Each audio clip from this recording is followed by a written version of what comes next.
Hello everybody, welcome back to Stamping School. I've got so many projects with this Storybook Friends. I break it up into 2 different weeks. Today, this week, I will show you 4 projects and then I'll do the other 4 next week. Otherwise, we will be here for 2 hours because it's that fun. This is the mini catalog that's coming out January 7th. Page 24 is the suite, Storybook Friends. Actually, the whole suite is called Storybook Moments. There's like a garden suite with it, like little vegetables and things. And then there's these guys and the paper, 2 packs of paper. One is a 6x6 and one's a 12x12. And then there's some embellishments and ribbon. I don't think you have to get it all. I'll tell you my recommendations. The ribbon is actually kind of sweet. It's like a petal pink, like a very pale blush. It's got a little scallop on it. It's a little pricey for 10 yards, but I think it's because of the scallop, but it's pretty. And then these are the antique pearls. Yes, they're going into my accessory share also. They're vanilla, but then they're like basic beige and they're like an antique pearl. So in different sizes, they're kind of pretty. Let me show you the papers first. It's 12x12 and there's all these little characters, and I will show you how to use these, how I use them for my projects. This one is great because I ended up cutting out all of these and getting lots and lots of different card pieces. So that was kind of fun. The backs are all just your basic, little patterns. Honestly, I could not bear to use them and use the backs for anything, and I'll show you I use the plaid ones the most, because they're just too sweet. So look at, oh gosh, so cute. This is the little gardening one. You can see that I've cut some things out of that. More vegetables. Oh, and this side, I used on one of my projects. I can't remember, I think it's for next week with the little houses. But these, you get 2 sheets of these paper die cuts, and I tell you what, this is what I use the most of instead of stamping. And I know they're just paper, but you get 2 of everything, and I mean, they're cute.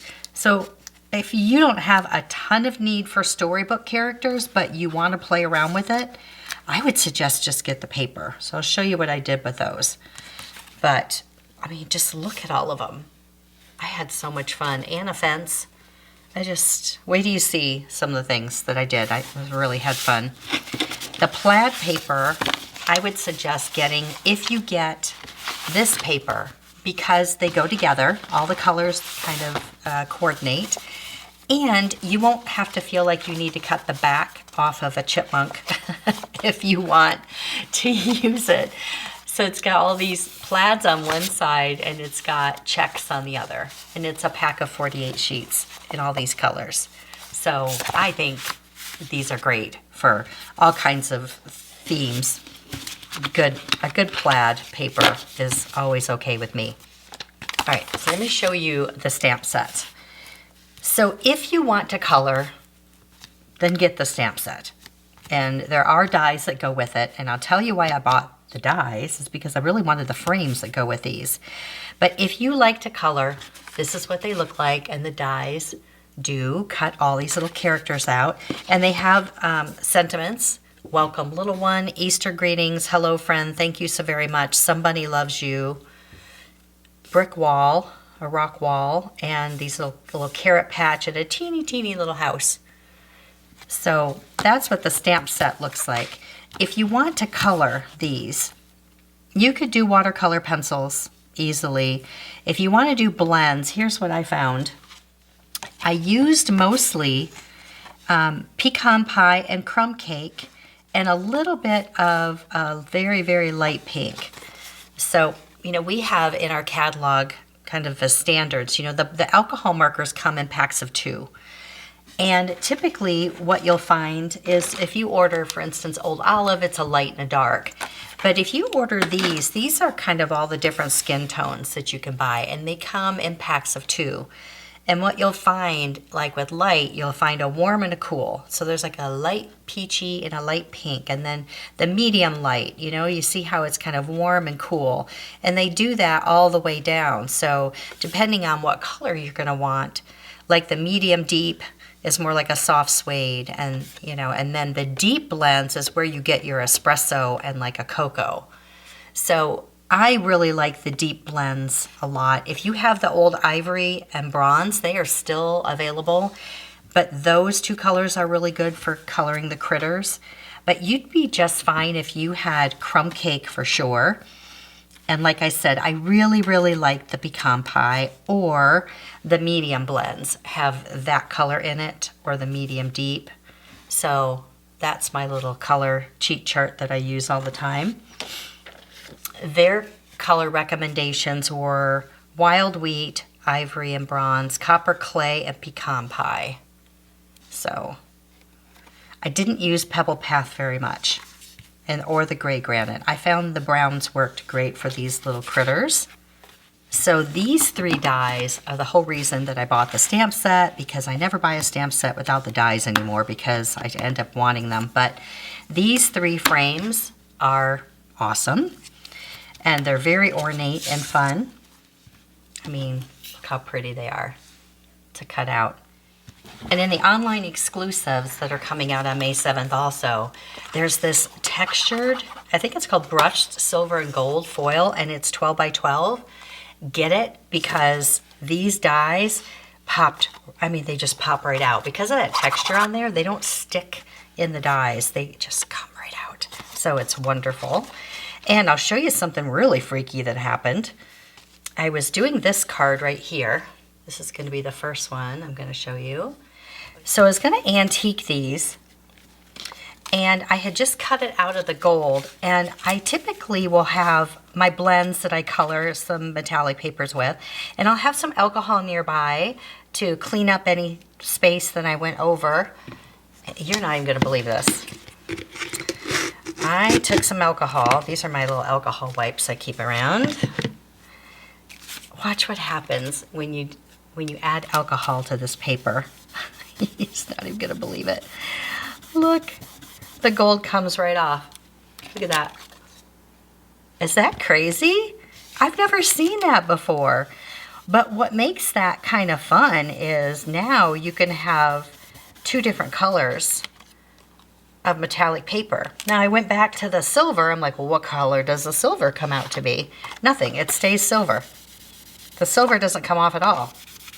So it's like the silver is the base, and then they colored the metal to look gold. And it's kind of a brassy gold anyway, but can you see that? Is that crazy? So this is what was kind of cool.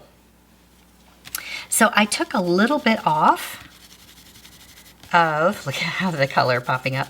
So I took just a little bit of the gold off because I wanted some to be there, but then some to be silver. And then I took my Pebble Path and I did a little bit of olive green on here too. So dark olive, and just sort of went over it just here and there, not everywhere, just a little bit here and there with my brush tip. And then let that dry. And then with my Pebble Path, which is a very dark bronzy, it's kind of a dark, I don't even know what color you call it. Pebble Path is a dark brown, but it has some other tones in it, kind of grayish. And I just scribbled that on, and it really made it look like an old antique frame. Okay, I know it's not looking like much at the moment, but when it dries, see how that looks on there? This is going to be a wedding card for a fun couple that I know. And it just, when I saw these old tiny die cuts here that are in the paper, it just reminded me in that frame of, you know, the Victorian pictures hanging on the wall. So save the middle, obviously, even especially the silver, because it would make a really great mirror, right, with silver. And then I used this part in the middle, cuts out. So I just added the designer paper from that plaid paper back there. and then one of those little die cuts. So I glued her on and then just trimmed off her legs. Just like that. And then just trimmed her down right there so the frame could go on. Or you could just let her legs stick out. And then I popped them up with dimensionals, and I added a little bit of gold thread behind there with a brad that went through just the paper before I glued it down to make it look like it was hanging. Did the same thing for him. And the stamp set, now this is a 5.5 square card. It's going to cost more to mail. The stamp set is a new one coming out called Linked Together. So I just embossed, wishing you a lifetime of love. And on the inside, it's going to be a gift card holder. So happy for you right there. Yeah, so you can really see the difference here between the two, the antiqued and the regular brassy. All right, the next one, I didn't use the dies. I just used those arch dies that I'm in love with, which make sure you get those right away on the 7th, January 7th, because I think they're going to go quickly. That whole set of arch dies that I love, that I've been using. So I cut my window out of boho blue. And then on this one up here, I cut this arch out. Same arch right here out of this piece. Cut this out. And then glue that right inside here. So you make your little window here. Could be a shaker card if you wanted to build that out and make a little shaker, that'd be great. And then we go back here to all these fun die cuts. So I've got a fence here. I mean, it doesn't even have to be the same critters. They're all just so cute. I like this guy because he was hanging from the top. If I move this over just a little bit, then you got a little bit more room. But, you know, after the designer paper is gone, look around and see what else you have. Do you have fences? What else do you have that works right here? A couple dimensionals. Now, these are watercolored by one of the concept artists. And so if you find that you want them to pop a little bit more, you can go back over them with watercolor pencils or the blends. So like these colors, because they're all Stampin' Up! Colors, everything's gonna kind of go together, right? So if I want to add a little bit more brightness, I can just color right on top of it. Now be careful because that bleeds through. So if you don't want to see that on the other side, be careful of what you can see. But on a few of them, like this leaf, I added a little bit darker green, and I filled in the butterflies a little bit on this one because I wanted it to pop a bit more. This one, I went straight on. I didn't pop him up, but you could. So you're only going to want adhesive where the window isn't, so be careful with that. But he is swinging up in the trees up here. Added a little butterfly, a few sequins, and the hello came from Everyday Arches that goes with the arch dies. That's a nice big thick hello that went right there, but you could put anything right there. So cute. Now this next one is an easel card, which we all know pretty much how to do, but if you don't, I'll show you real quick how to make one. But it doesn't get much easier. It's the same measurements as any other card. It's just there's an extra score line there so that it stands up. Now, will they know to stand it up when you give it to them? You might have to tell them. But it is an extra little thing. It's fun to sit on the desk because it's an easel.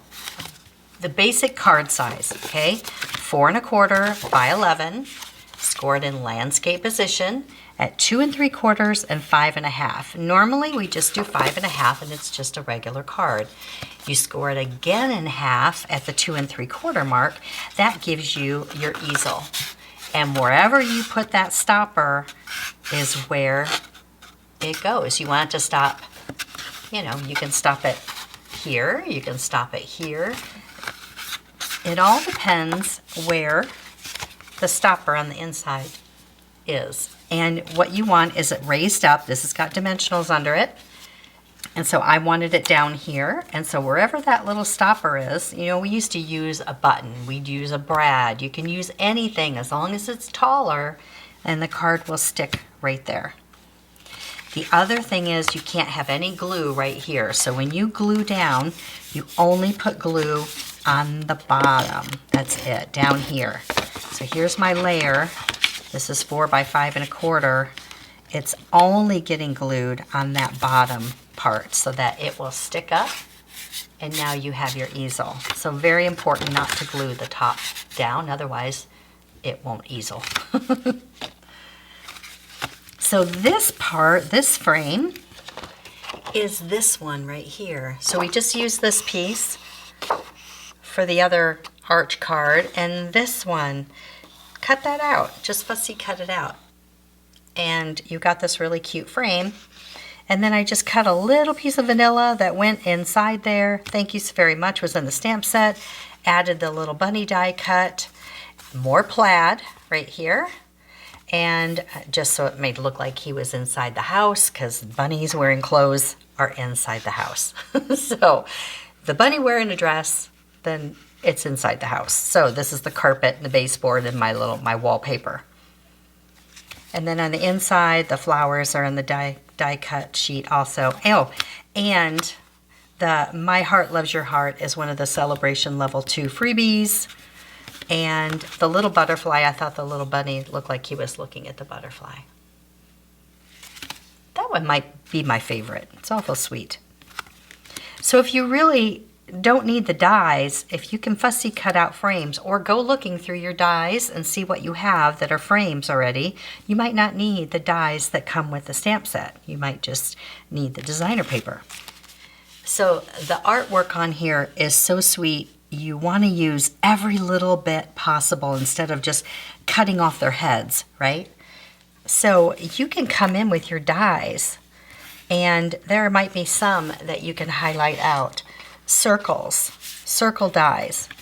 You can, I'll show you how I do that. So if I want this little guy right here, I'm going to get a pencil, and you can go on the inside like this, but I actually like to go on the outside.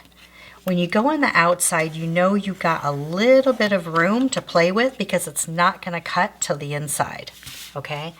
So I've got a little bit of room here where I know that that's going to cut right in between there, or just cut to the inside, and just cut it out loosely. And then you can go back with your die, line it up where you want it, cut it, and then erase all your lines. Like, look at these little guys. I got to do something with all of these. Look how cute they are. All that artwork is so great. You don't want to mess it up. You want to use as much as possible. So look at them and think, you know, you've got circles, you've got squares. You know, depending on what you want to do, trace it out and then just go in there and get in there with your scissors. So sometimes I want the one right in the middle. And so I wanted that one right here, a nice big one. So I cut this one out because I wanted to make a baby card. And in the stamp set, there's one that says, "Welcome, little one." So I got my scissors in, I traced it, got my scissors in, cut the basics out, and then I created this one right here. So this is just a banner that I cut out of boho blue. You can see the size difference. So what I did is I cut it, and then I cut it in half. See? And then glued it a little lower, glued it a little bit higher, so that made a longer banner. Plaid embossing folder in crumb cake, and I just put that circle on there, and "Welcome, little one" down here. So really easy to do. I could layer it out, I could not. It depends on what I have. If you still have little scallop layers, that would be sweet to put a scallop behind it. Now this pattern right here is a lot smaller. So you can use smaller circles and really get in there. I mean, some of them are just so adorable. to get just little bitties. I don't know if you can see it. Look at this little guy reading the book with the books on the little tree trunk right there. That would make a sweet little oval right there. So I'll be back next week with 4 more. I'll have all the recipes and measurements for you linked down below, including all the links on my blog for all the new products here to help you make good decisions on January 7th. And we'll see you next time. See it, learn it, stamp it.